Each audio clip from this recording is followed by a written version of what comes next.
as we enter 2026 today, how I would start real estate investing is pretty simple.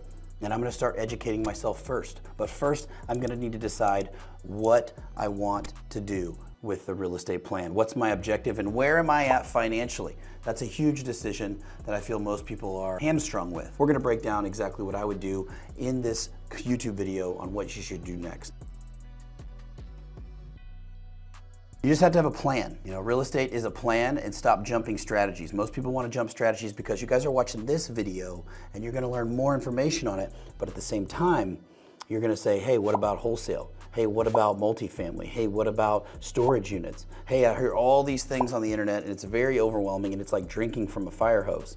And too many times, most people get all that information and they're extremely overwhelmed. They don't know which way to start, right? But before we dive into that, let's talk about how we should do this in 2026. One, you got to get your money right.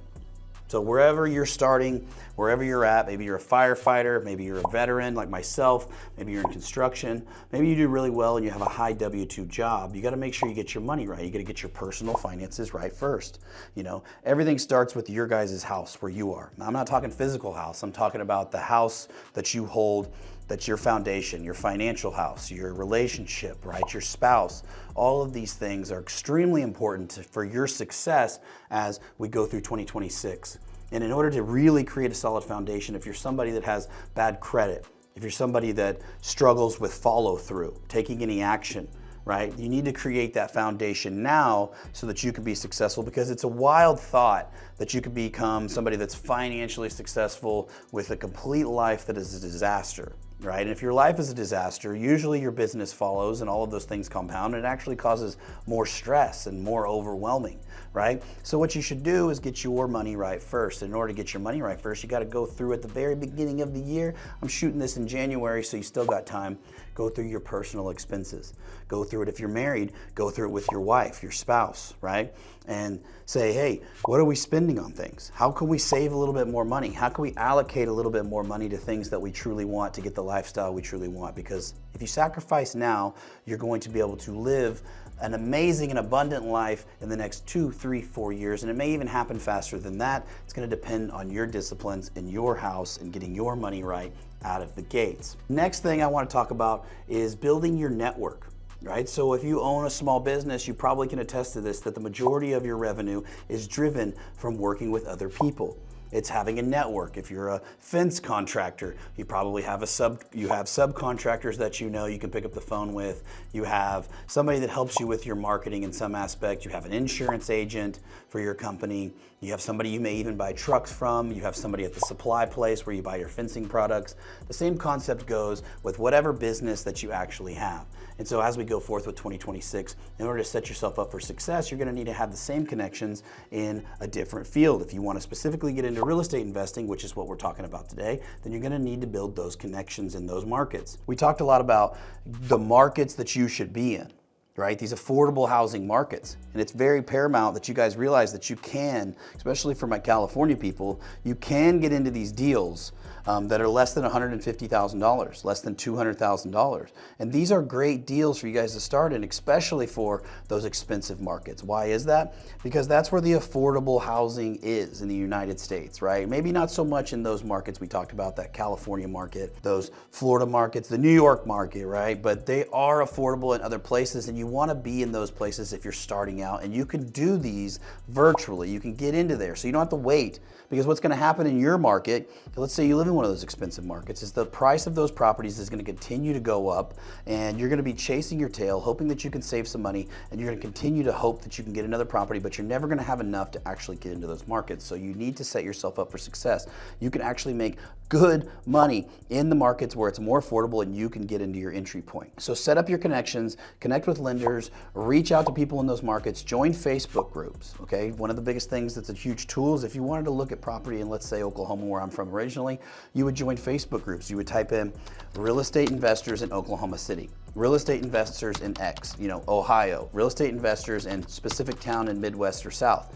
These are great connections, and you can start to learn the ropes of exactly how you can get into these deals, and you'll start to see these deals in those Facebook groups, and you'll start to make the connections. You can find contractors there, you can find real estate agents there, you can find wholesalers there, or you can find all sorts of people that will fit your network, and you can do it right here from your cell phone and still operate a real business and start analyzing these deals so that you can get into it. And the next step, now that we have this established and you start to analyze those deals, you want to pick up the phone and start talking to people. I know in the world of social media and the world of text, we try to avoid having real human connections and conversations with people. But the reality is, the best thing that you can do is to start talking to real people. That's how real business is done. When I created my first building company, I didn't just build it through social media. I didn't just build it through marketing and then not try to talk to people. No, I would pick up the phone. Real business is done through picking up the phone. So you want to talk to these agents, you want to talk to these sellers, you want to talk to these wholesalers, you want to talk to these people and build communication, build a relationship. Hey, what's going on?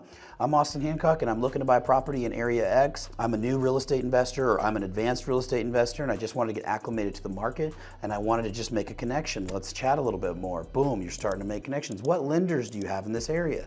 What types of deals do you have in this area? I'm looking for property sub $250,000, sub $200,000 that I could purchase and I could turn into a seller finance deal like Austin Hancock teaches me to do, so that I can make a good down payment on it and I can turn around and actually make some net cash flow in my pocket, right? But picking up the phone, building rapport with these people is extremely important. Now, this is one of the most important parts of this though, and that's going to require you taking action. We just talked about the uncomfortable, which is what most people have a hard time doing.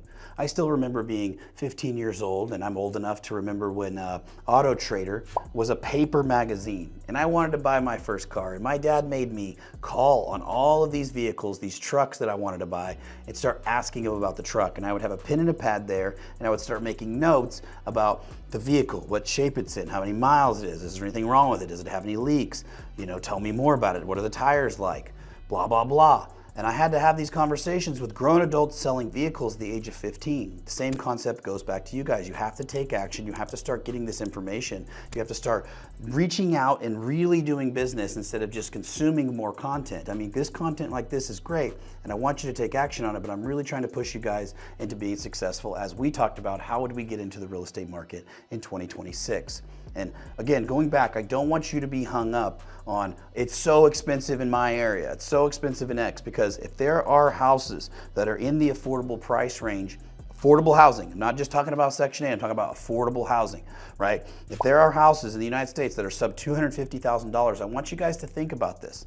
That is almost a non-renewable commodity. Somebody that was on the board of directors for the Central Oklahoma Home Builders Association knows that it is extremely hard, even for production builders, to go out and build product for less than $250,000 in some of the most cost-effective markets. That being said, if you can buy property for sub $250,000, you are feeding a need the United States actually needs. Right? We need affordable housing. And so you can take these properties and you can help generate homes for people, become the bank for people on these homes. And instead of leasing these out and having tenants, the termites, all the crap that we talked about, you can turn around, seller finance these deals and make large deposits down, become the bank and start making cash flow monthly and set yourself up for success. It's a lot less intimidating to be able to take down these types of properties than it is to buy a house in Orange County, which is only about an hour away from me, or even in San Diego where I am now, where the entry point is typically $900 to $1 million for affordable housing. Not so affordable for most people, right? And last but not least, what you're going to want to do is continue that cycle until you've had enough conversations, you've taken enough action to where you can actually get these deals, right? You can actually see fruition, and you're going to repeat the cycle until you do so. There's nothing wrong with continuing to reach out to these connections and building a relationship with them so that you can get the deals and you can start growing your business. One of my mentors told me one of the best logical lines that I will never forget, and it is, you cannot get a deal if you don't make an offer. So when you go out there and you repeat the cycle and you make an offer on one property, maybe you get shot down, maybe you don't end up getting the deal, maybe somebody else gets it, maybe it's already sold. Don't quit. Continue. Keep pushing, keep pressing, and do the next one, because you can't get deals you don't make offers on. It's super important for you guys to learn that. And so you go out there, you get these deals, and you start actually building your real estate portfolio, but it requires you to take action. Now, something else I want to talk about that's super important before we finish this video is who you are and your identity. If your identity is attached to where you live and who you are today and how your finances are today, you'll never ever escape the position that you're in financially. You have to re-identify yourself. You have to say, I will become successful because I'm willing to put in the work, right? And when it comes to the seller financing thing, this is one of the easiest ways that you guys can actually start to accumulate cash flow and large lump sums of money to build that retirement. You can retire at any age. It just depends on how many properties you accumulate. And doing it correctly is super important. If you guys want to learn more about that, make sure you click the link below. I appreciate you watching this YouTube video, and make sure you subscribe to the channel.